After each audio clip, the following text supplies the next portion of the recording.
terminer notre série sur les corruptions que nous trouvons dans le Nouveau Testament. 1 Corinthiens 1, le verset 24. On va lire sur deux versions différentes.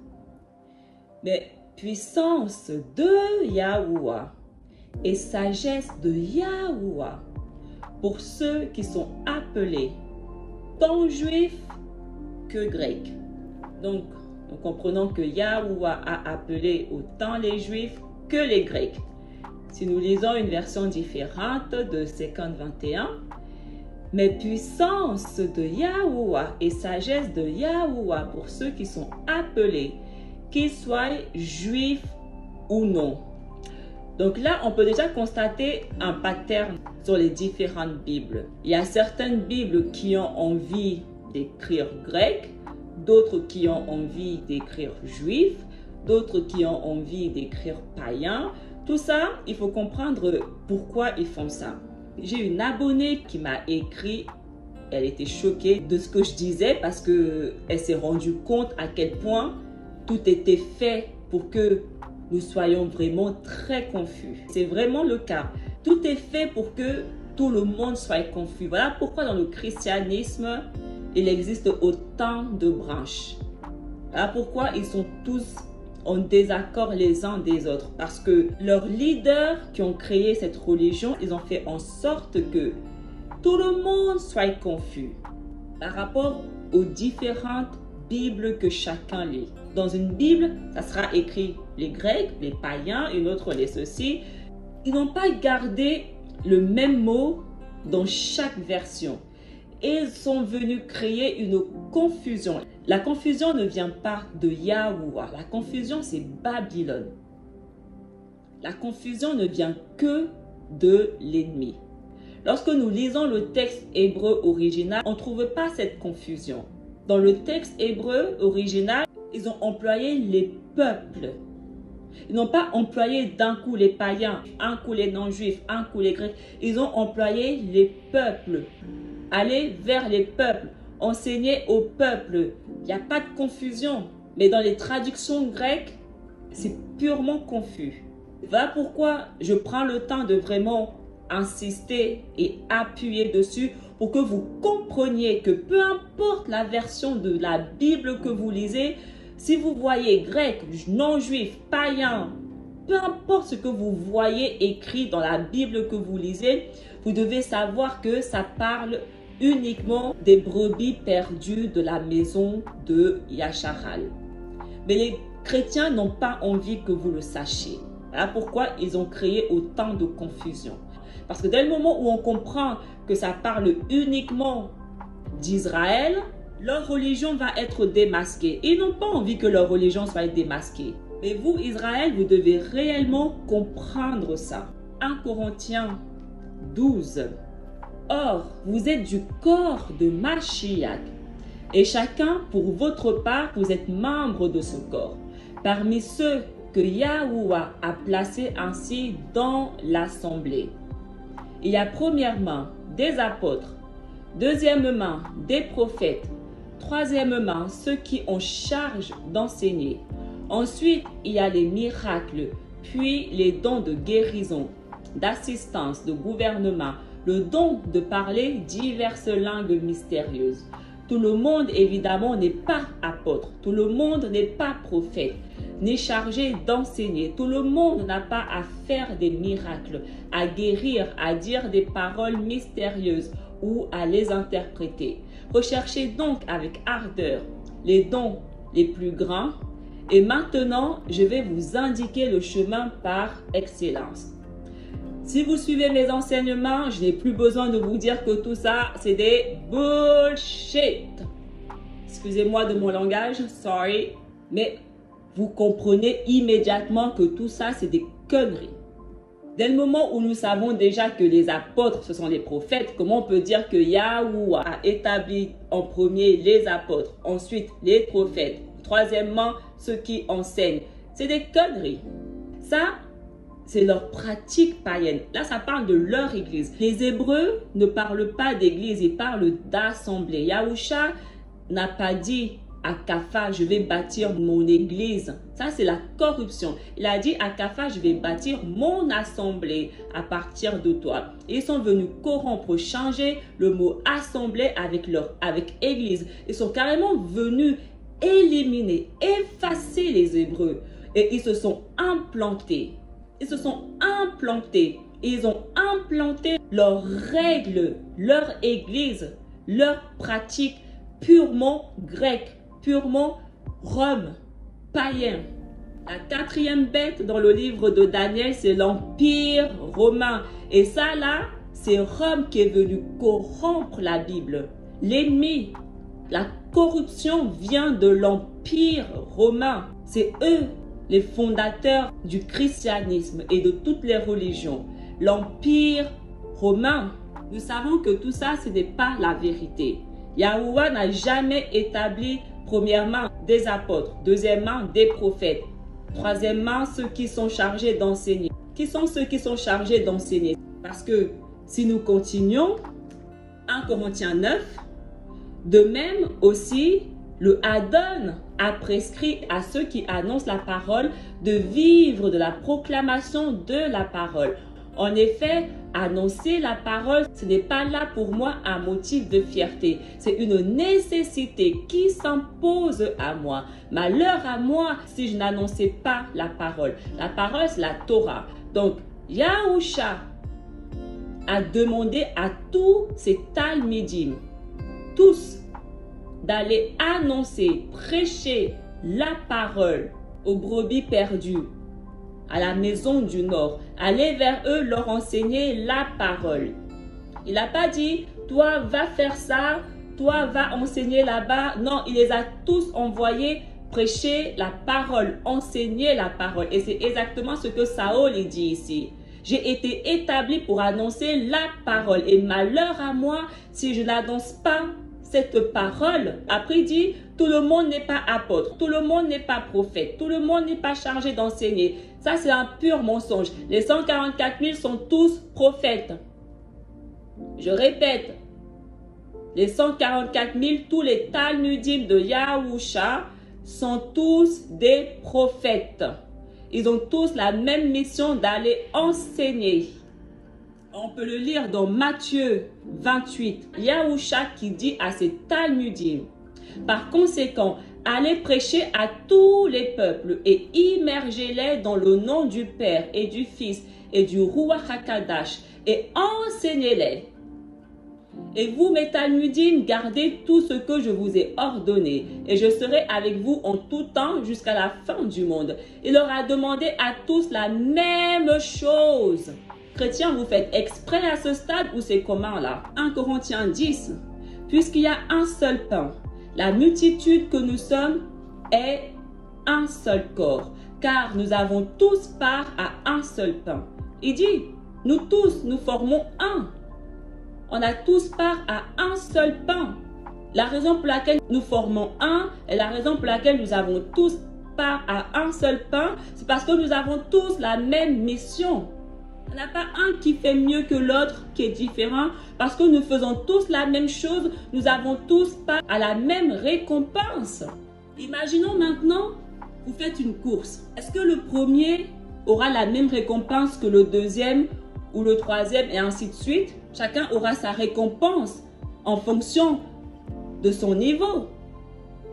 Donc, si Yahuwah a fait une distinction en mettant d'abord en tête les apôtres, ensuite les prophètes, ensuite... Donc, on voit la différence. Donc, pourquoi, s'ils sont différents, ils ont tous la même récompense? Pourquoi?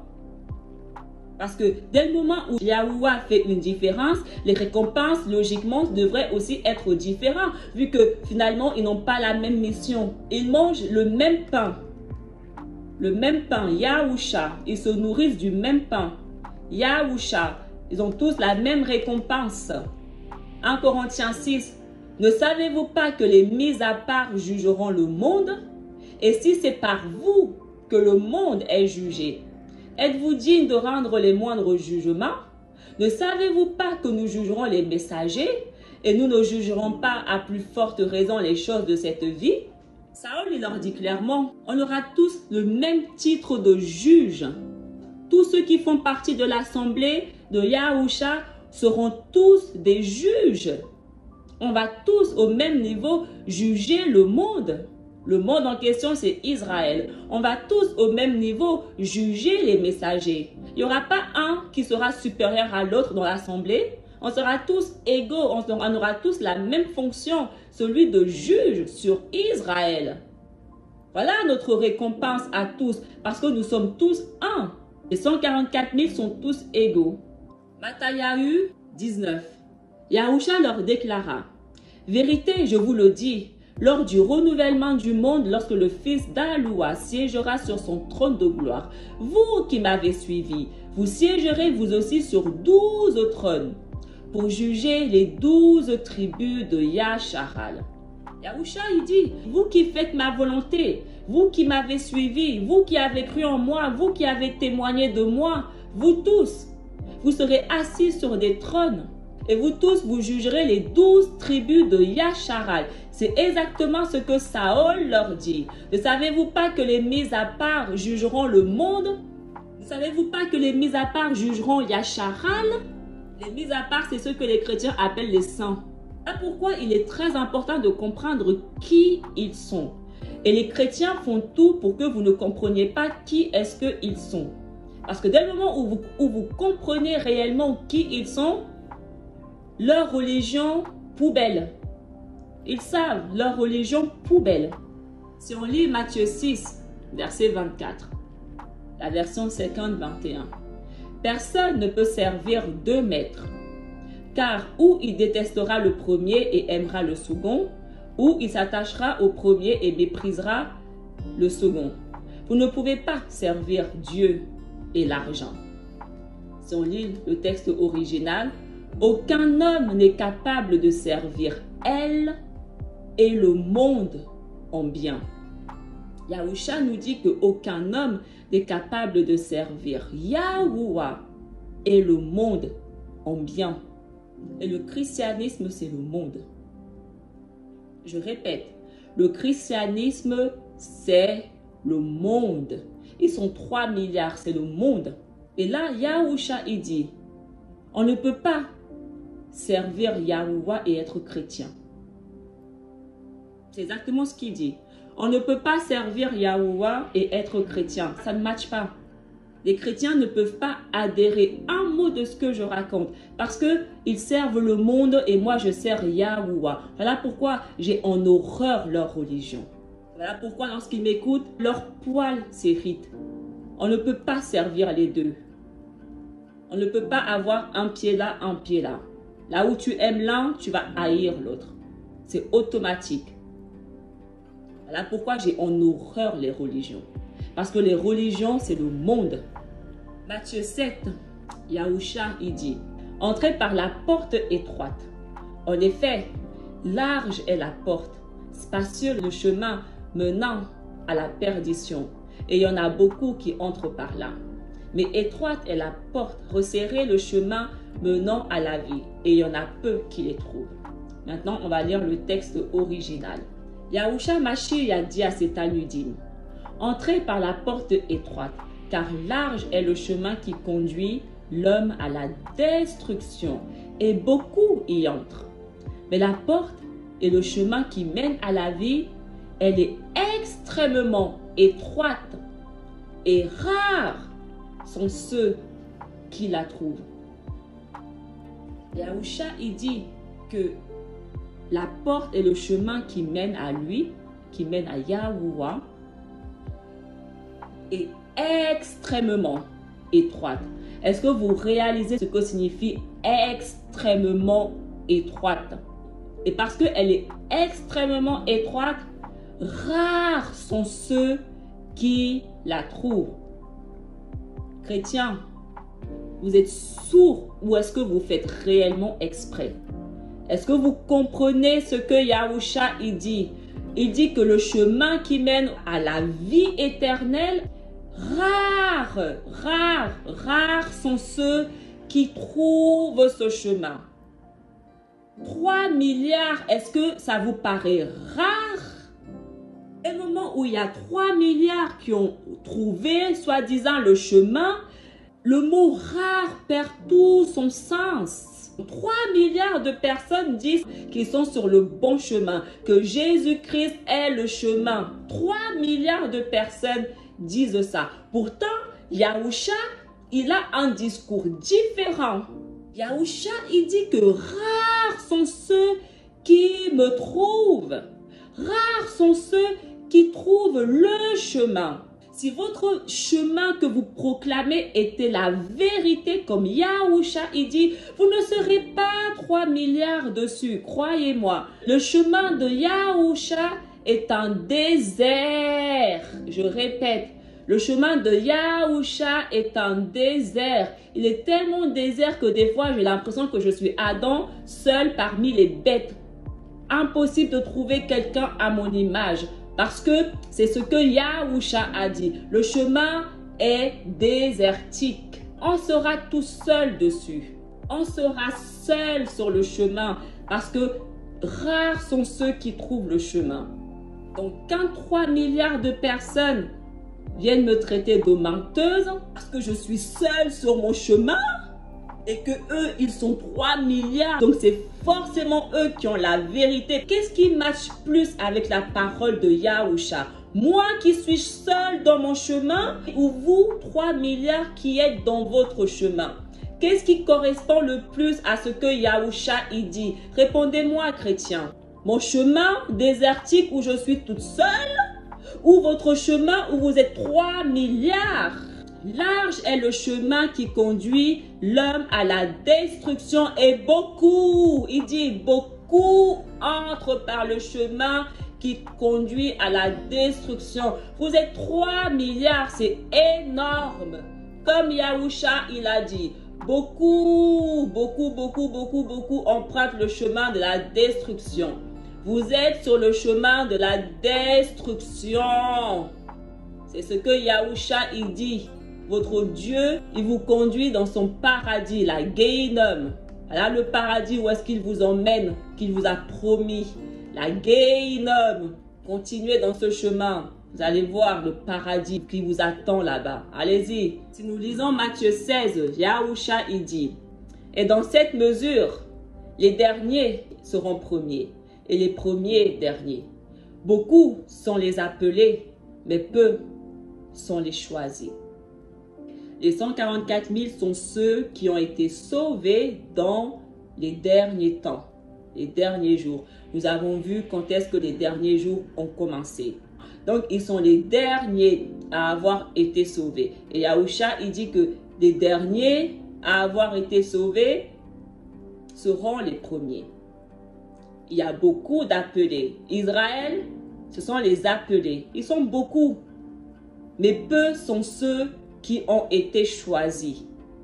Seulement 144 000 parmi tous les enfants d'Israël, parmi les appelés dans les derniers temps, ont été choisis. Et c'est eux qui vont juger Israël. Ils ont un rôle très important. Voilà pourquoi Yahuwah les a gardés en dernier. Il n'y a aucune vérité qui sort dans la bouche du Satan. Aucune vérité ne sort des chrétiens. Aucune. Leur Père, leur Dieu est le Dieu du mensonge. Il n'y a que le mensonge qui sort dans leur bouche. Rien de ce que les chrétiens disent est la vérité. Absolument rien du tout. Pur mensonge.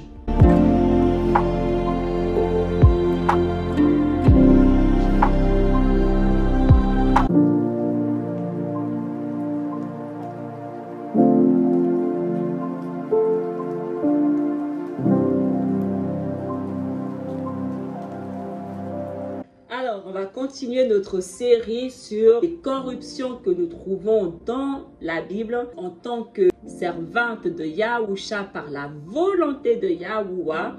Il attend de moi que je guérisse les malades, que je redonne la vue aux aveugles, que je guéris les sourds. C'est spirituel et c'est ce que je me force à faire. Vous redonner la vue pour que vous puissiez voir et entendre. Entendre signifie comprendre la parole. La Bible dit qu'il existe différents dons. On va voir que tout ça, corruption. Si vous avez déjà regardé ma vidéo sur la corruption sur les apôtres que j'ai postée, vous comprenez logiquement que cette histoire de don ne tient pas la route. Ce sont les chrétiens qui ont corrompu la Bible parce qu'ils veulent justifier leur fausse religion chrétienne qui n'a pas lieu d'exister. Si on comprend la Bible, on comprend que la Bible, c'est le manuscrit des Hébreux. Ça parle que des Hébreux. C'est leur héritage. Le Nouveau Testament ne parle que des 144 000. Donc, dès le moment où le Nouveau Testament ne parle que des 144 000, à quoi sert la religion chrétienne exactement? Oh, hi! Wait a minute! Who are you? Sincèrement, on doit commencer à nous poser des vraies questions.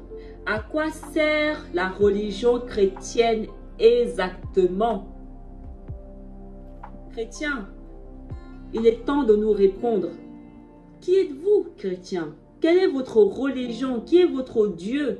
Quel est l'objectif de votre religion? Ça parle de quoi exactement? Vous ne voulez pas dire la vérité à Israël? Moi, je vais dire la vérité à Israël par la grâce de Yahuwah, parce que c'est lui qui me révèle.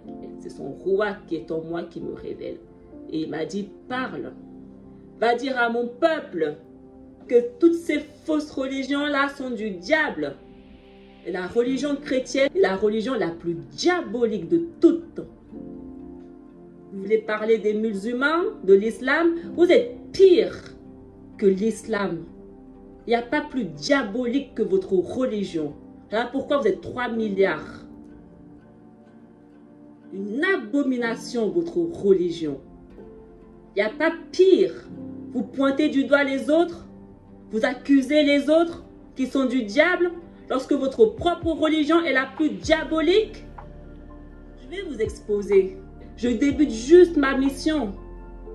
Je répète, je débute juste ma mission. Ça fait que 1 an et demi que j'ai obtenu la grâce, que j'ai été sauvé. Je débute. C'est juste le commencement. Vous croyez que je vous agace? Eh bien, c'est que le commencement. Sachez-le. Je débute. On va parler des dons, des soi-disant dons. Si nous lisons Éphésiens 3, en effet, Yahuwah ne l'a pas fait connaître aux hommes des générations passées comme il a révélé maintenant par le Ruach HaKadash à ses prophètes. On a vu que les apôtres, c'était les prophètes. Donc ce mot, on peut le mettre à la poubelle. Ce sont des prophètes. Et c'est ce qui est écrit ici. À ces apôtres, les prophètes. C'est écrit. À ses apôtres, les prophètes. Donc on sait que les apôtres, ce sont les prophètes que Yahuwah a consacrés à son service.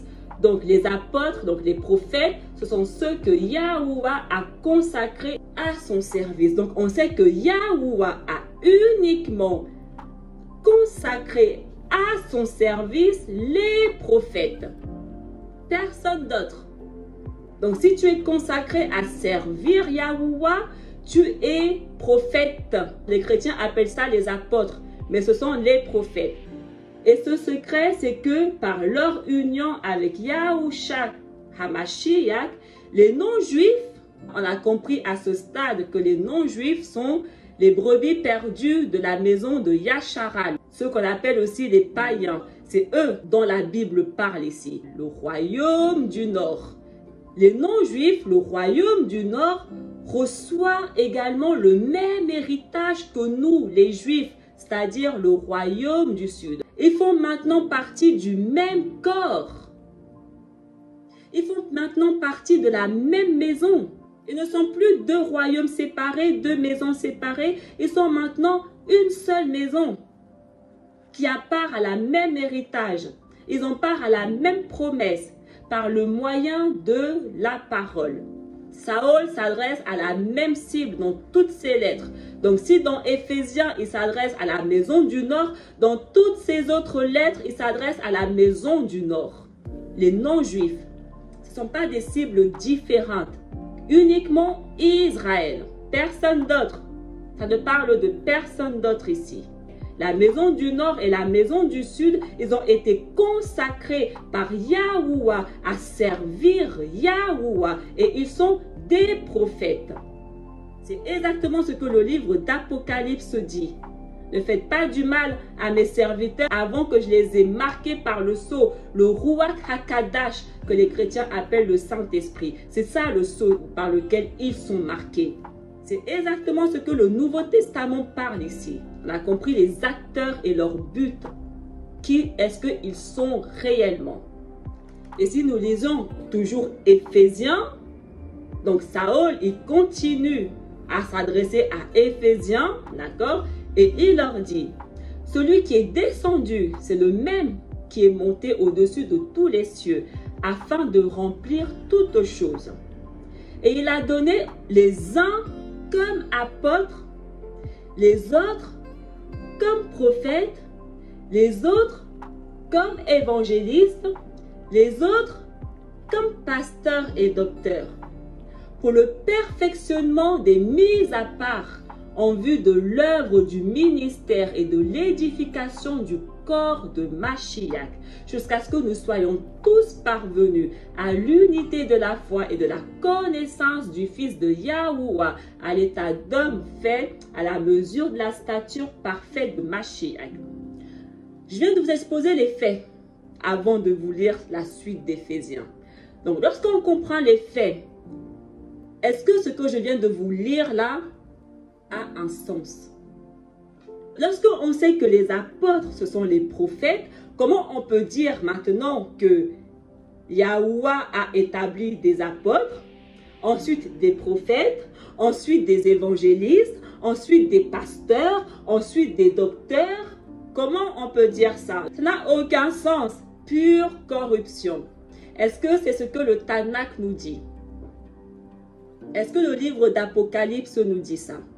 La Bible dit qu'il faut toujours que toute affaire doit se régler entre 2 et 3 témoins. Il faut des témoins, qui appuient ce que nous disons.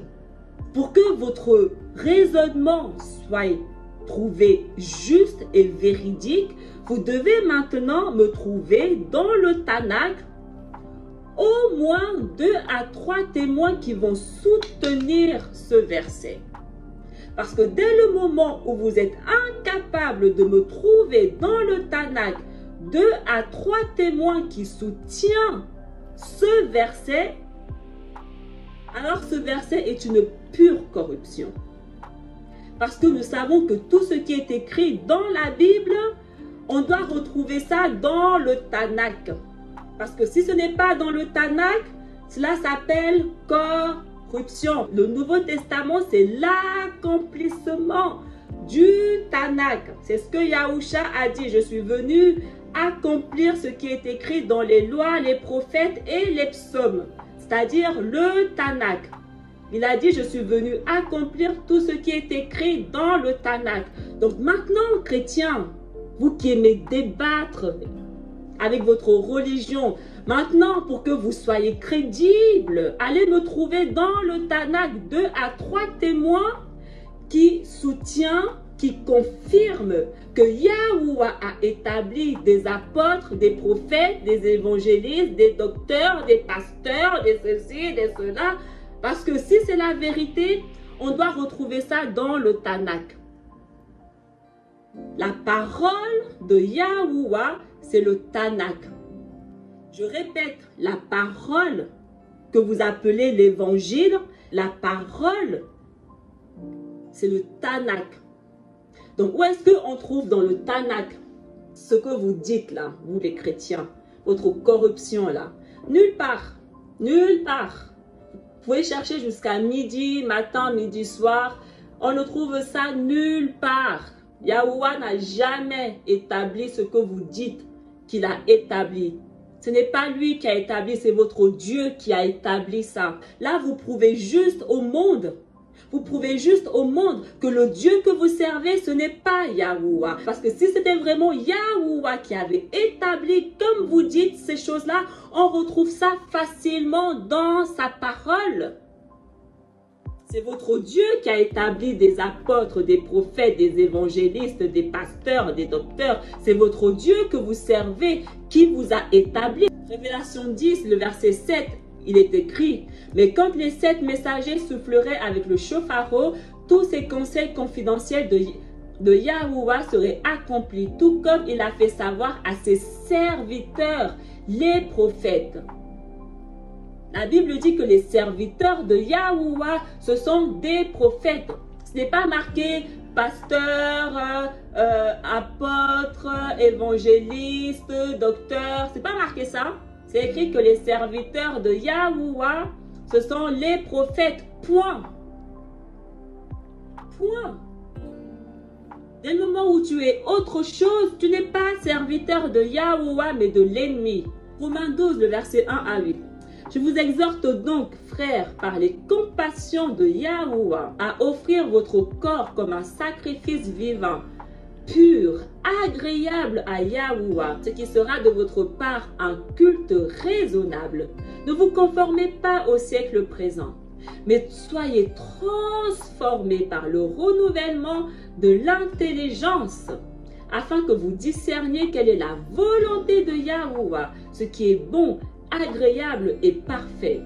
Par la grâce qui m'a été donnée, je dis à chacun de vous de n'avoir pas de lui-même une trop haute opinion, mais de revêtir des sentiments modestes, selon la mesure de foi que Yahuwah a départie à chacun. Car comme nous avons plusieurs membres dans un seul corps et que tous les membres n'ont pas la même fonction, ainsi, nous qui sommes plusieurs, nous formons un seul corps en Mashiach et nous sommes tous membres les uns des autres. Puisque nous avons des dons différents, selon la grâce qui nous a été accordée, que celui qui a le don de prophétie l'exerce selon l'analogie de la foi, que celui qui est appelé au ministère s'attache à son ministère, que celui qui enseigne s'attache à son enseignement, et celui qui exhorte à l'exhortation, que celui qui donne le fasse avec libéralité, que celui qui préside le fasse avec zèle, que celui qui pratique la miséricorde le fasse avec joie.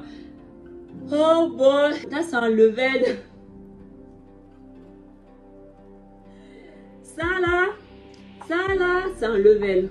Je n'ai pas même cru à ça au début. Je me suis moi-même fait avoir par ce mensonge. À mes débuts, quand je ne comprenais pas encore, je me suis moi-même fait avoir par ça. Mais à un moment donné, Yahuwah nous fait grâce de voir que tout ça, c'est des conneries. Ses serviteurs n'ont pas des dons différents. Les prophètes ne sont pas différents. Il dit que celui qui est appelé au ministère s'attache à son ministère et que celui qui enseigne s'attache à son enseignement. Quelle est la différence entre avoir un ministère et enseigner? Dès le moment où tu as un ministère, ça signifie que tu enseignes. Pourquoi venir faire comme s'il y a une différence entre les deux?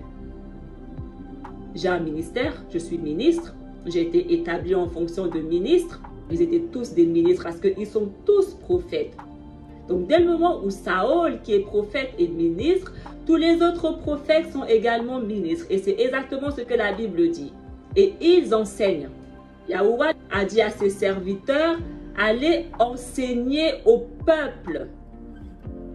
Donc leur mission est d'enseigner. On est tous appelés à faire la même chose.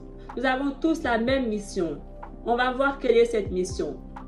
Donc ça là, venir faire comme si on était tous différents, avec des dons différents, avec des missions différentes, ça c'est des conneries. Croire à ça, c'est parce qu'on ne sait pas qui ils sont. La seule raison pour laquelle nous avons cru, et moi-même, à ça, c'est parce que je ne comprenais pas encore qui est-ce qu'ils étaient réellement. Dès le moment où tu comprends qui ils sont réellement, tu comprends automatiquement que tout ça, c'est des conneries. Corruption. Quand nous savons en plus à quel point ils ont corrompu la Bible, si on lit Matthieu 16, et je te dis que tu es Kapha, et sur cette pierre, je bâtirai mon assemblée.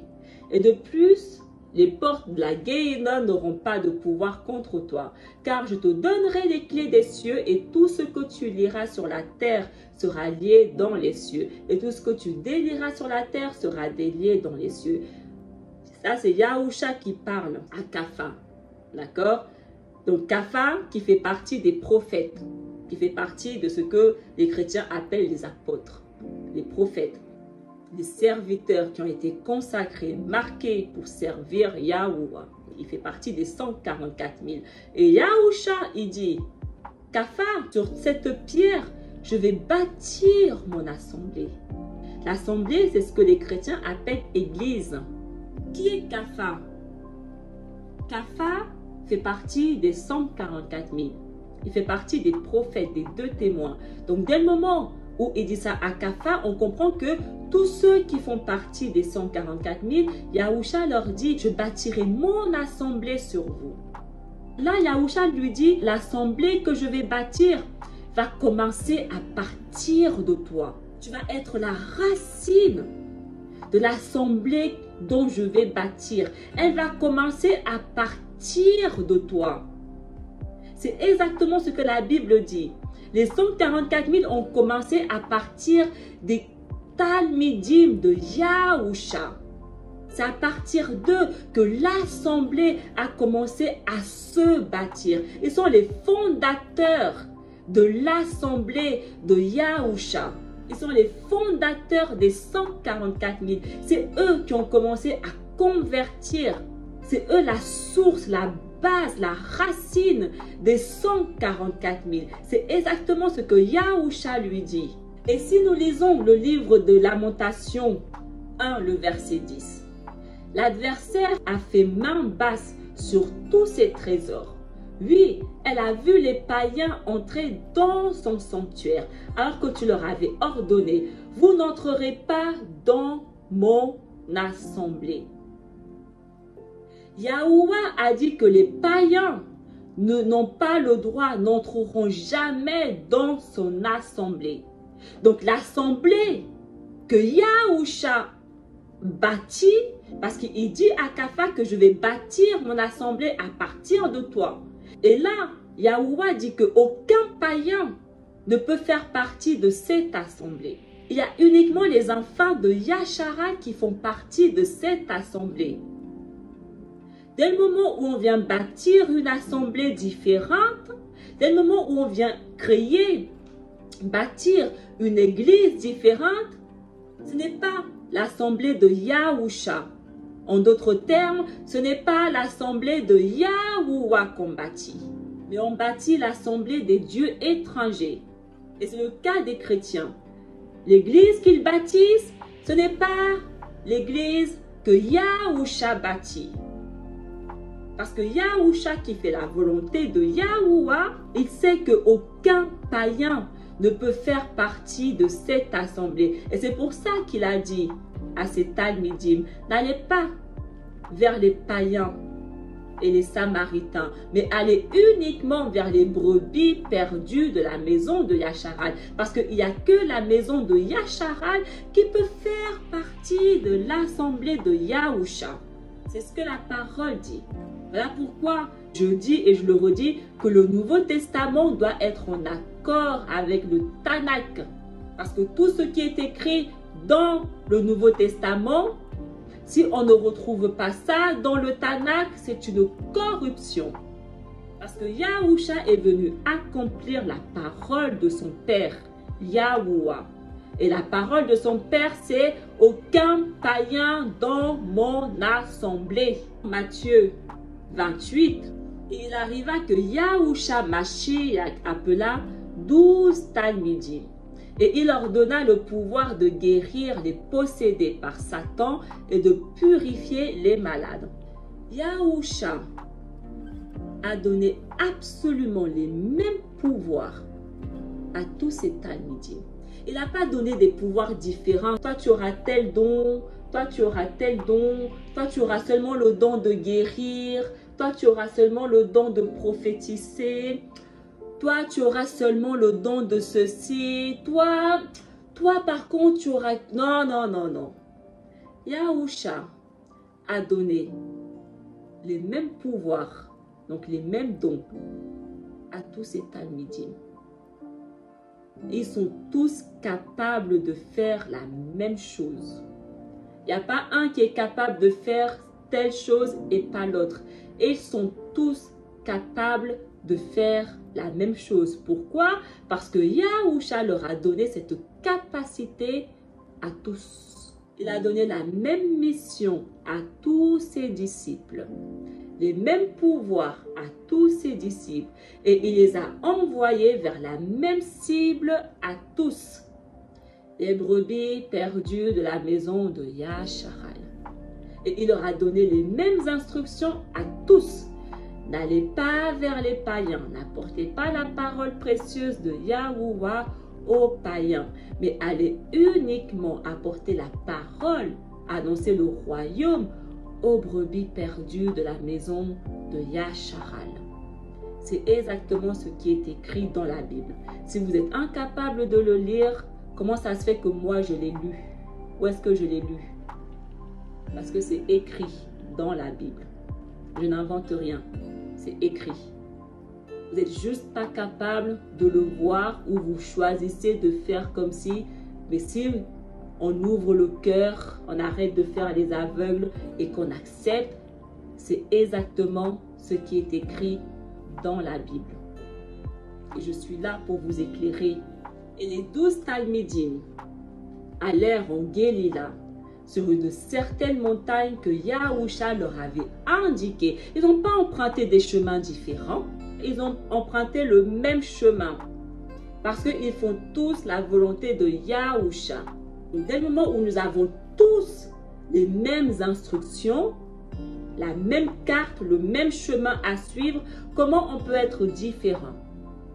Comment moi je peux emprunter le chemin de pasteur et toi le chemin de prophète et toi le chemin d'apôtre et toi le chemin d'évangéliste et toi le chemin de je sais pas quoi. Et on voit chez les chrétiens, il y en a qui ont des ministères de délivrance. Les Talmidim ont tous le pouvoir de chasser les démons. Ce n'est pas que certains qui peuvent et pas d'autres. Yahusha leur a donné le même pouvoir. Ils peuvent tous chasser les démons. Ils peuvent tous guérir. Ils peuvent tous enseigner. Ils peuvent tous. Ils ont tous la même mission. D'où viennent vos différentes soi-disant dons que certains ont ces dons, pas d'autres. Certains ont ces dons, mais pas d'autres. Parce que ce n'est pas en accord avec la vérité. Ce n'est pas en accord avec la vérité. Ils ont emprunté le même chemin, tout ce que Yahusha leur a indiqué. Donc, ils suivent que les instructions de Yahusha. Ils obéissent que à la voix de Yahusha. Yahusha dit, mes brebis entendent ma voix et n'obéissent que à ma voix. Et ils sont les brebis. Nous faisons que la volonté du Père à travers Yahusha. On ne fait pas notre volonté ici. Et Yahusha leur apparut là. Et quand ils le virent, ils le prièrent, mais certains d'entre eux doutèrent. Et Yahusha vint et leur dit, Yahuwah m'a donné puissance dans les cieux et la terre. Là, c'est quand il avait ressuscité. Par conséquent, allez prêcher à tous les peuples et immergez-les dans le nom du Père et du Fils et du Ruach HaKadash et enseignez-les. Et vous, mes Talmidim, gardez tout ce que je vous ai ordonné. Et je serai avec vous en tout temps jusqu'à la fin du monde. Voilà la mission que Yahusha a donnée à absolument tous ces Talmidim. Toutes les personnes qui le servent, qu'il a choisi, qui le servent, qui font partie de son assemblée, qu'il bâtit, ont tous cette mission-là. Tous. Donc venir dire que certains ont un ministère d'enseignement, d'autres ont un ministère de délivrance, d'autres ont un ministère de guérisseur, d'autres ont des ministères... Non, non, non, ça c'est votre religion chrétienne païenne. Ce n'est pas la vérité de Yahuwah. Ça, c'est vos coutumes, vos pratiques païennes. Ça, c'est la volonté de votre Dieu que vous servez, mais pas Yahuwah. Et on peut lire même dans Luc 10, le verset 1 à 2. Après cela, le Adon désigna encore 70 autres Talmidim. Et il les envoya 2 à 2 devant lui dans toutes les villes et dans tous les lieux où lui-même devait aller. Est-ce que vous comprenez ce qui est écrit? Ils n'ont pas emprunté des chemins que Yahusha n'empruntait pas. Ils ont emprunté les chemins que Yahusha lui-même emprunte. Ils suivent le chemin. Yahusha est le chemin. Il est le guide, le berger. Si on ne le suit pas, on devient des brebis perdues. Voilà pourquoi nous sommes appelés des brebis perdues. Nous sommes perdus si on ne suit pas le chemin qu'il nous indique. Israël, vous empruntez des chemins différents et le Père m'envoie pour vous ramener sur le bon chemin. Le chemin que vous êtes de la religion chrétienne ou musulmane ou je ne sais pas quoi là, ce n'est pas le chemin que le Père veut que vous soyez. Parce que le chemin où vous vous trouvez là, les religions, c'est le chemin de la perdition, de la destruction. Et le Père ne veut pas que vous périssez, mais que vous vivez. Mais pour cela, vous devez sortir de cette fosse, ce chemin dont vous vous trouvez actuellement. Si vous choisissez Israël de ne pas sortir, de ne pas dévier de ce chemin pour emprunter le chemin que le Père vous indique à travers moi, parce que la Bible dit que Yahusha a envoyé ses disciples dans toutes les villes et dans tous les lieux où lui-même doit aller. Donc le chemin que j'emprunte, c'est un chemin que Yahusha lui-même se trouve. Donc je suis là pour vous guider vers le chemin de Yahusha. Et le christianisme, ce n'est pas le chemin de Yahusha. L'islam, ce n'est pas le chemin de Yahusha. Le christianisme, c'est le chemin de Jésus. L'islam, c'est le chemin de Allah. Jésus et Allah, ce n'est pas Yahusha. Moi, je vous guide vers le chemin de Yahusha, le sauveur de la nation de Yasharal uniquement. C'est à vous, Yasharal, dont je m'adresse ici. C'est vous que je viens rediriger sur le droit chemin. Le chemin qui mène au jardin d'Éden. Si vous voulez hériter du jardin d'Éden, je vous y conduis. Voilà le chemin. Voilà l'héritage qui nous est dû. Le jardin d'Éden. La moisson est grande, mais il y a peu d'ouvriers. Priez donc le maître de la moisson d'envoyer des ouvriers dans sa moisson. Yahusha, il dit, peu sont les serviteurs de Yahuwah. Très peu sont les personnes qui servent Yahuwah. Très peu. 3 milliards, c'est beaucoup, ce n'est pas peu.